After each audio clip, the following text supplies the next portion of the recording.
एक समय की बात है। महात्मा बुद्ध अपने शिष्यों के साथ एक गांव में प्रवचन देने पहुंचे। गांव के लोग बड़ी श्रद्धा से बुद्ध को सुनने के लिए इकट्ठा हुए थे। जैसे ही प्रवचन समाप्त हुआ, एक छोटा बच्चा अपने पिता का हाथ पकड़कर बुद्ध के पास आया। वह संकोच में था, लेकिन बुद्ध की शांत और करुणा से भरी आंखों ने उसे साहस दिया। बच्चे ने हाथ जोड़कर कहा, महात्मन, मैं स्कूल नहीं जाना चाहता। बुद्ध ने आश्चर्य से पूछा, ऐसा क्यों पुत्र? बच्चे ने धीरे से कहा, क्योंकि मैं पढ़ाई में कमजोर हूँ। मेरी कक्षा में सभी बच्चे मेरा मजाक उड़ाते हैं। शिक्षक भी मुझ पर ज्यादा नजर रखते हैं और मुझे बार बार टोकते हैं। मैं थक गया हूँ। बुद्ध मुस्कुराए और बोले, तुम्हारी बात सुनकर मुझे एक कहानी याद आ गई। किसी गांव में एक बड़ा सा पत्थर पड़ा था। वह न कहीं जा सकता था, न बोल सकता था, न हिल सकता था। एक दिन एक मूर्तिकार आया और उस पत्थर को देखने लगा। उसने सोचा, इसमें एक सुंदर मूर्ति बन सकती है, और उसने हथौड़ा और छेनी उठाकर पत्थर को काटना शुरू किया। हर चोट पत्थर के लिए पीड़ा थी। हर बार उसके अस्तित्व को तोड़ रहा था, पर वह सहता रहा। वह टूटा, बिखरा, मगर कुछ बनने की आशा में चुप रहा।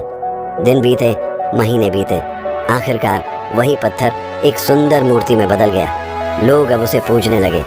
हर दिन फूल चढ़ते, दीप जलते, घंटियां बजती। बुद्ध बोले, सोचो, अगर वही पत्थर उन चोटों से डर कर टूट जाता, क्या वह कभी मंदिर की शोभा बन पाता? बच्चे की आंखों में चमक आ गई। नहीं महात्मन, वह कभी मूर्ति नहीं बनता। बुद्ध ने कहा, बस बेटा, उसी तरह तुम भी हो।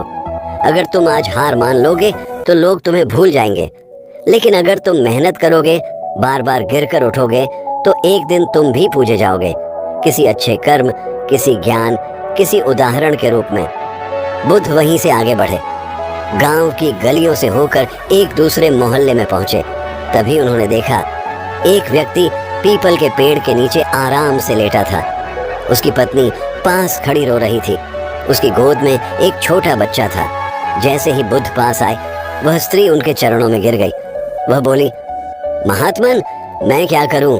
मेरे बच्चे कल से भूखे हैं, घर में कुछ नहीं है, और मेरा पति दिन भर इसी पेड़ के नीचे पड़ा रहता है। यह कोई काम नहीं करता। बुद्ध ने उसकी आंखों में पीड़ा देखी और फिर उस व्यक्ति की ओर देखा। बुद्ध ने शांत स्वर में पूछा, तुम काम क्यों नहीं करते? उसने सिर झुकाकर कहा, मुझे कौन काम देगा? मेरे पास कोई हुनर नहीं है, मैं बहुत कमजोर हूँ। बुद्ध ने गहरी सांस ली और बोले, क्या कोई बच्चा जन्म लेते ही चलना, बोलना या गिनती करना जानता है? नहीं।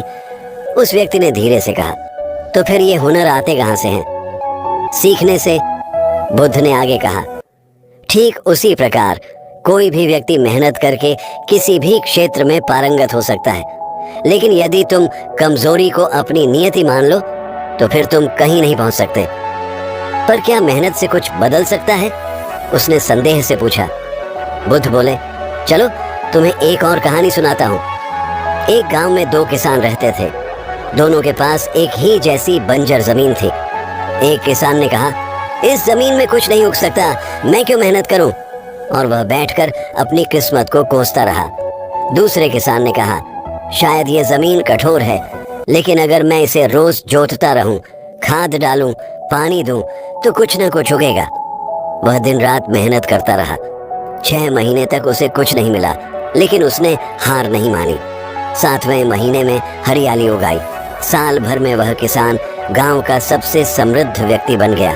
बुद्ध बोले, तुम्हारे जीवन की जमीन चाहे जैसी भी हो, मेहनत और लगन से उसमें सफलता के बीज बोए जा सकते हैं। बुद्ध ने उस व्यक्ति की आंखों में देखा और कहा, कमजोरी कोई अभिशाप नहीं है, यह सिर्फ एक स्थिति है।